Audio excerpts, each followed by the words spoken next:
నిన్న అన్నమయ్య జిల్లా కేవీపల్లి మండలం గుండ్రవారిపల్లి దగ్గర ఏఆర్ కానిస్టేబుల్ని ఎర్రచందనం స్మగ్లర్లు ఢీకొట్టి అతి దారుణంగా చంపడం ఏదైతే ఉందో దానిని తెలుగుదేశం పార్టీ తీవ్రంగా ఖండిస్తూ ఉంది. జగన్మోహన్ రెడ్డి అధికారంలోకి వచ్చిన తర్వాత ఎర్రచందనం స్మగ్లర్లు పెట్టేగిపోయి స్మగ్లర్లకు రాజకీయ ప్రోద్బలం ఉంది, రాజకీయ బంధం ఉంది. ఎందుకంటే ఇప్పుడు సాక్షాత్తు వైసీపీ పార్టీ టికెట్లు పొందిన వారు చిత్తూరు ఎమ్మెల్యే అభ్యర్థిగా ప్రకటించినటువంటి వ్యక్తి అనేక ఎర్రచందనం స్మగ్లింగ్ కేసుల్లో నిందితుడు.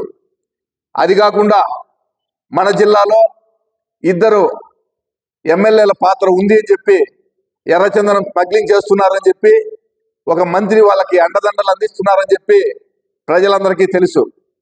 ఈ విధంగా వైసీపీ నేరస్తులను, స్మగ్లర్లను, రౌడీలను, గూండాలను రాజకీయాల్లోకి తీసుకొచ్చి కలగొలిపిన దాని పుణ్యమే నిన్న విశాఖపట్నం జిల్లాలో ఒక తహసీల్దార్ను వాళ్ళ అక్రమాలకు సహకరించలేదని చెప్పి ఒక తహసీల్దార్ను చంపేశారు.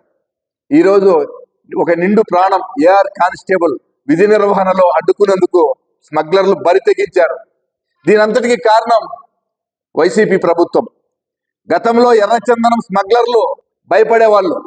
చంద్రబాబు నాయుడు అధికారంలో ఉండగా తమిళ స్మగ్లర్లు ఇట్లా స్మగ్లింగ్ చేస్తా ఉంటే ఒకసారి 7 మందిని 8 మందిని ఒకేసారి కాల్చేశారు.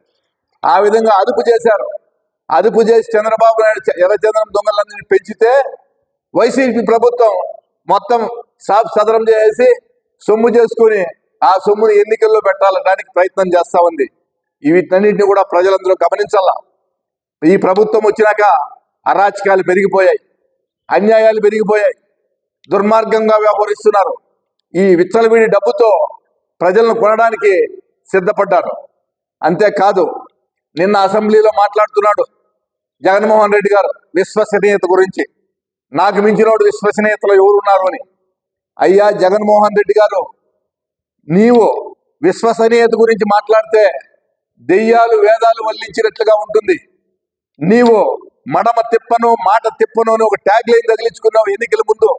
ఈ 5 సంవత్సరాల్లో ప్రజలు నిన్ను అర్థం చేసుకున్నారు. ఏం చేసినావు వచ్చి ఒకసారి గమనించు. 3 రాజధానులు అన్నావు, ఒక్క రాజధాని అన్నా నిర్మించావా? ఎన్నికలకు ముందు అమరావతి అన్న రాజధాని అని చెప్పావు, ఎన్నికలైన తర్వాత మడమ తిప్పావు.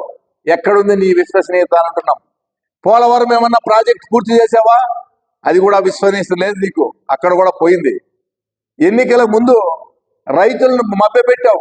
ప్రతి రైతుకు మెట్టకు ప్రతి నియోజకవర్గానికి ఒక రిగ్ బోర్ కొనిచ్చి ప్రతి రైతుకు ఉచితంగా బోర్లు ఇస్తాను అని చెప్పావు.